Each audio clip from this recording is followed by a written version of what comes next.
साथियों, सभी को नमस्कार। Welcome back to our YouTube channel stock market ideas में शंभू सिंह आपका स्वागत करता है। तो ठीक है साथियों, आप लोग कैसे अच्छे हैं ना? हम आशा करते हैं आप सभी सकुशल एवं स्वस्थ होंगे। तो ठीक है फ्रेंड्स, अब हम आज के मार्केट पर चर्चा शुरू करते हैं। कल रात यूएस मार्केट में डॉ 1.23%, नैस्डैक 0.69% और S&P 500 0.64% हरे में ही बंद हुए थे। आज सुबह गिफ्ट निफ्टी भी अच्छा खासा हरे निशान में ही ट्रेड कर रहा था। आज सुबह हम लोग का निफ्टी का opening 26,189 minus 61 point, bank Nifty 59,957 minus 77 point और सेंसेक्स 85,331 माइनस 92 पॉइंट नीचे गिरकर खुले। निफ्टी खुलने के बाद 10:15 बजे तक ठीक ठाक ट्रेड करता रहा। उसके बाद निफ्टी में दबाव देखने को मिला और 26,200 को कभी टच नहीं कर पाया। इसके विपरीत बैंक निफ्टी में मजबूती दिख रही थी। अंत में 3:30 बजे निफ्टी की closing 26,178 minus 71.60, bank Nifty 60,118 plus 74 point और सेंसेक्स 85,063 माइनस 376 पॉइंट नीचे गिरकर बंद हुए। इस बार तो निफ्टी 26,328 का हाई बनाया तो लगा जो निफ्टी ऊपर की ओर जाएगा, लेकिन इस बार भी वहीं से ब्रेकडाउन कर गया और लगातार 2 दिनों से नीचे की ओर ही स्लिप करता जा रहा है। आज ऊपर चढ़ने वाले शेयरों में TCS 1.23%, Aurobindo Pharma 1.97%, Sintex 4.99%, Hindustan Zinc 2.30%, Cupid 9.54%, Gothi Plascon 2.76%, IIFL 3.24%, Fusion 3.54%, Utkarsh Small Finance Bank 1.85%, New Infra 8.05%, HDFC Life 2.28%, Hindustan Unilever 1.70%, IEX 10.63%, MTR Technology 2.50%, नेशनलियम 4.80%, द्रोणाचार्य 2.26%, डेविस लेबोरेटरी 4.38%, 5 पैसा 3.28%, स्टार 3.62%, क्रिसिल 5.10% ऊपर चढ़कर बंद हुए।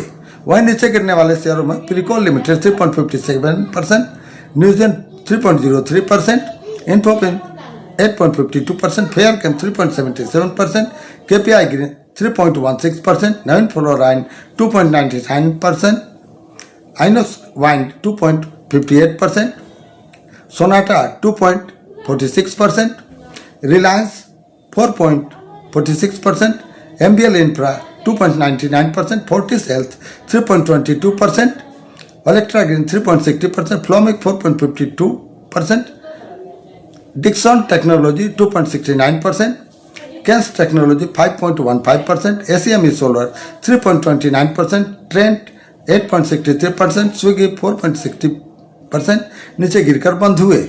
अब ग्लोबल मार्केट का हाल देखते हैं तो यूएस मार्केट तो बहुत अच्छा परफॉर्मेंस दे रहा है, जिसका असर पूरे विश्व के मार्केट में भी देखने को मिल रहा है। अब यूरोपियन मार्केट में देखते हैं तो जर्मनी का डैक्स 0.24%, यूके 0.67%, इटली 0.36% हरे में ट्रेड कर रहे हैं। वहीं फ्रांस 0.28% और स्विट्जरलैंड 0.18% रेड में ट्रेड कर रहे हैं।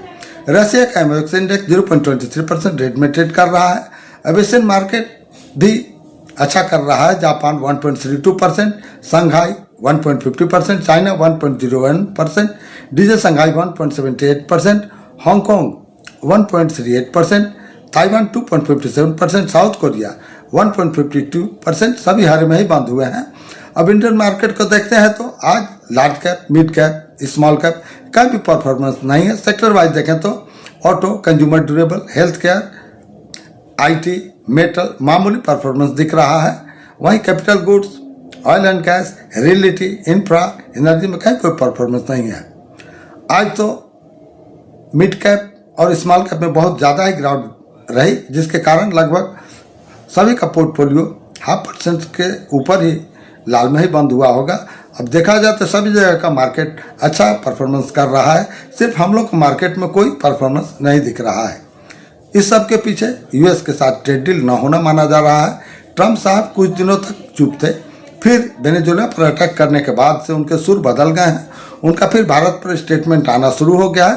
पहले कहते थे कि रसिया से तेल खरीदना भारत कम करे, अब उनके बोल बदल गए हैं। अब उनका कहना है रसिया से तेल लेना बंद कर दीजिए। लेकिन भारत नहीं तो टैरिफ बढ़ाएंगे। इसका मतलब साफ है, भारत उनके सामने झुकेगा नहीं। भारत अपने कृषक और मछुआरों के हितों की रक्षा हेतु सदैव खड़ा रहेगा, उनके सामने झुकेगा नहीं और वे मानेंगे नहीं, टैरिफ बढ़ाएंगे ही। अब भारत को चाहिए कि दूसरे देशों की ओर अपना बाजार तलाशे। जिस तरह सरकार ने ओमान, यूके, न्यूजीलैंड से मुक्त व्यापार समझौता किया, उसी तरह और भी देशों से मुक्त व्यापार समझौता कर अपना माल एक्सपोर्ट करे। और यूएस को इग्नोर करना ही ठीक रहेगा, क्योंकि उनका जागीर बांग्लादेश और पाकिस्तान ही बना रहे, वही ठीक रहेगा। इसका कोई गारंटी नहीं कि उनकी बात को मान लिया जाए तो अगला डिमांड वे नहीं करेंगे। इसलिए उनसे दूरी बनाकर ही रहना देश हित में ठीक रहेगा। और अब तो साफ लग रहा है कि उनका कार्यकाल 3 साल जो बचा हुआ है पूरा झेलना ही पड़ेगा।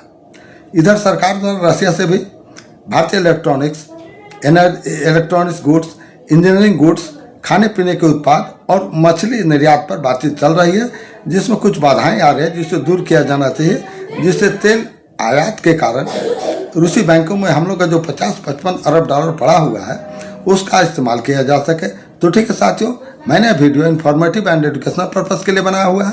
अच्छा लगे सब्सक्राइब जरूर कर दें, लाइक कर दें, फॉलो कर दें। Thanks for watching my video. फिर नेक्स्ट वीडियो मिलते हैं, तब तक के लिए बाय।